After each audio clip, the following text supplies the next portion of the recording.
حضرت سیدنا احمد مجتبی محمد مصطفیٰ صلی اللہ تعالیٰ علیہ وآلہ وسلم دی بارگاہ کے اندر ہدیہ نذرانہ درود و سلام دا پیش کرنے تو بعد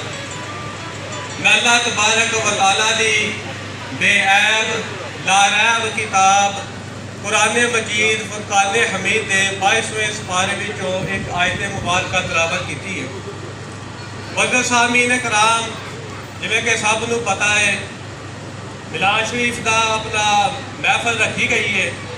تو منوں ماموئی نے ڈیوٹی لائی سی کہ 10-15 منٹ تمہیں ذرا خطاب کرنا ہے، اور سارے دے سارے سادات ہی بیٹھے ہوئے نے، ادھر بھی سادات نے تے ادھر بھی سادات نے، شادی بھی ماشاءاللہ آل نبی دی ہو رہی ہے، اولاد علی دی ہو رہی ہے۔ اس حوالے دے نال میں تو اگلا کوئی چند گلاں کرنیاں نے عظمت آل رسول دے حوالے دے نال۔ دوستان گرامی، میں نبی کریم علیہ الصلوۃ والسلام دی اہل بیت انہاں دی آل اولاد دی عظمت و شان بیان کرنا سے قرآن مجید دی 22 سپارے دے وچوں ایک آیت مبارکہ تلاوت کیتی ہے۔ دوستان گرامی، پہلی گل تے ہے سمجھنی چاہیے کہ جنی شان اللہ دا پاک قرآن بیان کرے، جنی عظمت اللہ خود قرآن دے وچ نازل کرے، تو عزیزان گرامی وہ دی شان دا مقابلہ نہیں ہو سکتا۔ تو اللہ نے فرمایا انما یرید اللہ لیذھب عنکم الرجس اہل البیت ویطہرکم تطہیرا۔ خالق کائنات فرماتا ہے کہ میرے رب ہون دا ارادہ ہے، میں رب ہاں اور میرا ارادہ ہے کہ جڑے نبی دی آل نبی دی اولاد ہے، میں انہاں ہر قسم دے عیب تو ہر قسم دی ناپاکی تو پاک و صاف کر دیتا ہے۔ گویا کہ اللہ نے فرمایا کہ رجس کا لفظ خالق کائنات نے استعمال کیتا ہے قرآن پاک دے وچ۔ رجس کا مطلب کی ہے؟ آؤ مفسر کرام دے اقوالاں نوں ویکھو، پڑھو۔ مفسر کرام فرماتے ہیں کہ رجس کا مطلب ناپاکی ہے، رجس کا مطلب ہے ہر ایک عیب ہے۔ گویا کہ خالق کائنات نے نبی دے گھرانے نوں ہر ایک عیب تو ہر ایک ناپاکی تو پاک و صاف کر دیتا ہے۔ گویا کہ ہون جڑا شک کرے گا اہل بیت دے گھرانے دے اوتے کہ معاذ اللہ وہ پاک نہیں ہے، انہاں دے کولوں کوئی گناہ شرکت ہو سکتا ہے، کوئی طرح گرامی اولا شک کرنا نبی دے اہل بیت تے شک کرنا نہیں بلکہ قرآن تے شک کرنا ہے۔ اولا شک کرنا نبی دے اہل بیت تے شک کرنا نہیں، گویا کہ خالق کائنات دے ارادے تے شک کرنا ہے۔ اور جڑا انسان نبی دے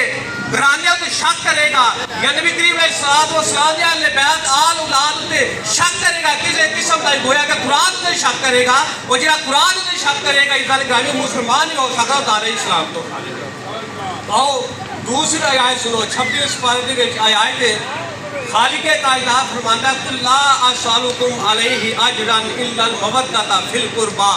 کیا محبوب اعلان کر دیو اپنے کلمہ پڑھن والیاں نو، اپنے چاہنے والیاں نو کہ میں تواڈے کولوں کسی قسم دا کوئی معاوضہ نہیں مانگدا سوائے الا المودۃ فی القربى، کہ جڑے میرے اہل بیت نے، جڑے میرے قریبی نے، انہاں دے نال تسی مودت رکھیا ہے۔ دوستان گرامی، اللہ نے الا المودۃ لفظ استعمال کیتا، الا المحبۃ نہیں آکھیا۔ محبت اور مودت دے وچ فرق ہے۔ مثال کے طور تے باپ نو اپنی اولاد نال محبت ہوندی ہے، ماں نو اپنی اولاد نال محبت ہوندی ہے، بہن بھائی ایک دوسرے نال محبت کرتے ہیں۔ اگر کوئی اللہ نہ کرے کوئی فوت ہو جاوے، وہ چلے جان دے نال دوسرے بندیاں نو دکھ تے ضرور لگتا ہے، لیکن انہاں دی زندگی ختم نہیں ہو جاندی۔ تو خالق کائنات نے فرمایا محبت نہیں رکھنی، مودت کرنی ہے۔ کس طریقے کے نال مودت کرنی ہے؟ اگر مچھلی نو پانی دے وچوں باہر کر دیتا جائے تو مچھلی جیڑی ہے مر جاتی ہے، پانی تو بغیر زندہ نہیں رہ سکتی۔ تو خالق کائنات نے فرمایا وہی محبت جیڑی ہے منو چاہیے، اگر تمہارے دلاں دے اندر میرے نبی دی آج محبت موجود ہے کہ تمہارا ایمان مکمل ہے، کوئی صحیح و سلامت ہو۔ اگر میرے نبی دی اہل بیت دی محبت موجود نہیں ہے تو تمہارا ایمان ہی سلامت نہیں ہے۔ تو اس گرامی ہر ایک مسلمان تے لازم ہے بلکہ فرض ہے کہ نبی کریم علیہ الصلوۃ والسلام دے گھرانے دے نال نبی دی آل نال محبت اور مودت رکھے۔ آؤ جڑا صحابہ کرام رضوان اللہ علیہم اجمعین دے دو تین واقعات سناواں۔ حضرت عمر فاروق رضی اللہ تعالی عنہ دا دور خلافت ہے، آپ ممبر تے تشریف فرما نے، صحابہ دا مجمع سامنے بیٹھا ہویا ہے، دوروں چلتے ہوئے امام کے علی مقام امام حسین علیہ السلام آئے نے، 7-8 سال کی عمر ہے۔ حضرت عمر فاروق خلیفہ وقت نے ممبر اتنے بیٹھ کے خطبہ ارشاد فرما رہے ہیں، دوروں نواسہ رسول آئے نے، مجمع دے وچ آ کے خلیفہ وقت نوں آندے نے اے عمر اٹھ میرے نانے دے ممبر تو کوئی کہے گرامی 7 سال دا بچہ ہو کے وقت دے خلیفہ نوں کی کہہ رہا ہے کہ عمر میرے نانے دے ممبر تو اٹھ یہ لوگ کی نہیں پایا میرے نانے دے ممبر تے تو حضرت عمر فاروق رضی اللہ تعالی عنہ نے نہیں ویکھیا کہ بچہ 7 سال دا ہے انہوں کی فرما رہا ہے آپ نے یہ ویکھیا کہ نواسے رسول دے اور نبی دی آل ہے نبی دی اولاد ہے آپ ممبر تو تشریف لے آئے خطبہ چھٹیا ممبر تو تھلے تشریف لے آئے آ کے امام علی مقام امام حسین علیہ السلام نو اٹھا لیا گود وچ اٹھا لیا کہ آپ نے فرمایا اے امام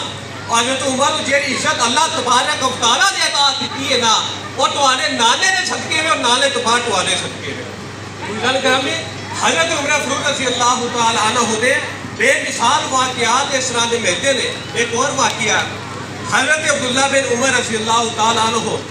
راستے وچوں گزر رہے نے امام علی مقام امام حسین علیہ السلام جے نے بچیاں دے نال کھیل رہے نے آپ نے عبداللہ بن عمر نو ویکھیا آپ نے فرمایا اے عبداللہ بن عمر تو میرے نانے دے غلام دا پتر ہے حضرت عبداللہ بن عمر نو امام حسین فرما رہے ہیں کہ تو میرے نانے دے غلام دا پتر ہے عبداللہ بن عمر نو غصہ لگا آپ نے آخیا میں خلیفے دا پتر ہاں امام حسین دی کیویں ضرورت ہوئی ہے کہ منو آخر تو سارے غلام دا پتر ہے دوڑتے ابا جی دے کول گئے یا کیا کیا کہ ابا جی امام حسین علیہ السلام نے اے الفاظ منوا کے نے کہ تو ساڑھے نانے دے غلام دا پتر ہے کہ میں تو تمہارے خلیفہ دا پتر ہے میں کیویں برداشت کر سکتا ہے الفاظ حضرت عمر فاروق رضی اللہ تعالی عنہ دے دو الفاظ سنو آپ نے فرمایا پتر اتھوں کاغذ چک قلم پر